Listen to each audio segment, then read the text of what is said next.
My name is Frazer, and I am a school community liaison officer. So I've held that role for 2 years. I'm basically, I guess, the bridge between our community and the school community. So I guess the best way to say it is look at our school community, look at our African community, and how do we best get our African community engaged into the school community. I've also worked alongside Afri-Healthcare and Black Rhinos specifically for about 5 years now. And through those professional experiences, I have worked with young people and even adults as well that have different levels of exposure to the justice system, or even within my own personal friendships and family members that have got their own journeys through the justice system as well. I would say the main ones, there's obviously a lot, but the biggest ones that I've recognized and reoccurring ones are a person's socio-economic background, their peer influences, their disengagement in school. The structure of families sometimes also has a big part to play in where they end up. Substance misuse and the experiences of trauma from a young age as well. We see obviously those all, I guess, cross over. You see a lot of young people that might have had a traumatic experience that will then potentially lead to substance misuse, which will then lead to disengagement in school. So a lot of these, there's obviously a lot of different examples where we could see a lot of crossover within those factors. But if we're looking in the context of our own community, the African community, I think it's very important to ask ourselves, how is the community reflected in those factors? So, and how is the overrepresentation of our community in those factors, I guess, another correlation to our overrepresentation in the undesirable outcomes, such as our involvement in justice and our involvement with suicide and all different forms of, I guess, yeah. So family structure, obviously we have our nuclear family where you have mother, father, and then you have kids.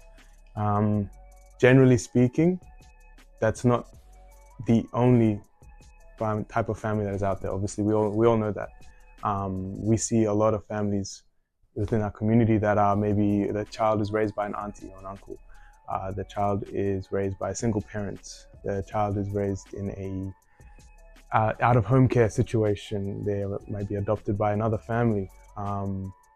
There's so many different ways that a family can be structuralized, and sometimes within those structures, the young person misses out on very important things that I guess they need for their own development.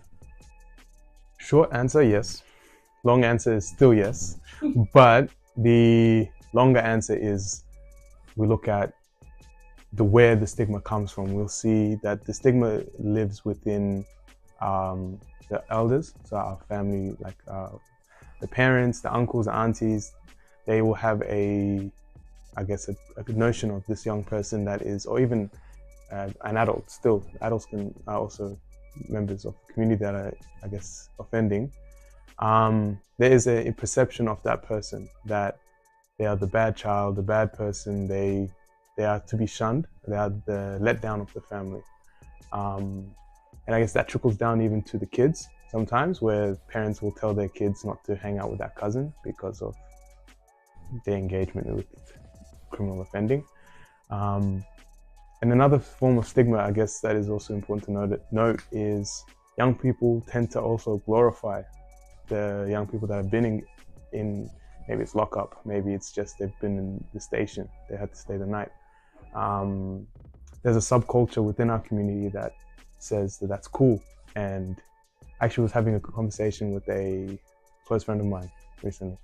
And that conversation, he let me know that there was a research study done in America. And in that research study, it says that African Americans are much more likely to, or they spend much more time unsupervised on social media, on televisions, just basically absorbing media.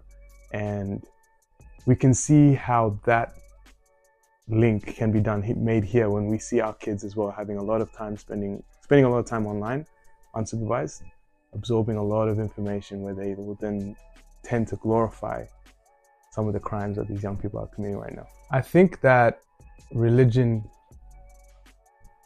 if we just look at religion as a whole, generically, it's a set of values and morals that, if followed upon, you will, whatever creed you follow, you will end up being successful. And all religions have a creed, or have morals, I should say, that lead to a better life for society. If all people follow their religions to the T, life will be peaceful on earth. Like, religion has a strong part to play when an individual has already engaged with the justice system, and in terms of their recovery from it and coming back to, I guess, an acceptable way of living. It is a very big part in that, because it provides a lot of people purpose. It provides people with an external guideline in which that they see a greater meaning to. Obviously, the law is an external guideline, but for some reason there's been a disconnect between the law and this person. But maybe if they see the connect through religion, it can be that way of bridging back into society. But in terms of it being a factor in the initial disengagement, I think that our elders, our older generation, are aware of a way of living that might not be truly reputable here. The way that they were raised, the way that their parents were raised, is not going to be fully effective here, just due to completely different societies, different contexts. And we can't expect even a parent that was raised here in Australia 50 years ago or so, whatever, how many years ago, it's not the same society. There's so many different influences on a young person's life that a parent from back then couldn't effectively raise a kid now without having to go through the learning processes. Yes, it is. And it's also it's a shame, because when we look at, as you said, black culture is not just crime, obviously, as we are aware. We look at our diaspora all over the world, we see the successes that our people are doing in multiple venues, whether it's sport, academia, business. They are very successful. So yes, while it's a shame that those are also, I guess, influencing our kids too, but obviously the attention is right now on the glorification of crime. And for a lot of our young people, they are vicariously living through the traumatic experiences that a lot of these rappers, rappers mainly, but like even talking about like prison, and a lot of people glorify people that have come out of prison and give them a platform online, that the experiences that they've gone through, they vicariously are going through that traumatic experience and are now putting that on and expecting that to be a normality in how they live. And that's how they, I guess, are being led, is that this is the code of ethics that we need to live by. And even though they might not have personally experienced some of these things, that they have now said, this is what is normal, this is what is right, just because of someone online saying it, or numerous people online saying it, I should say.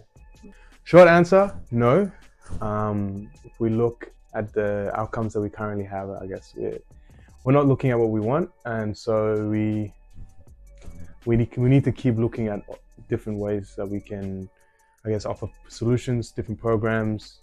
And that's not to say that we haven't been doing so. And it hasn't been the efforts and investments put in, like through state departments, through federal government, through community organizations. But yeah, we need to keep looking for solutions, because if we're not, then that instinctively means that we are okay with the outcomes that we're looking at right now, which I can say that personally I'm not, and a large number of the community are not.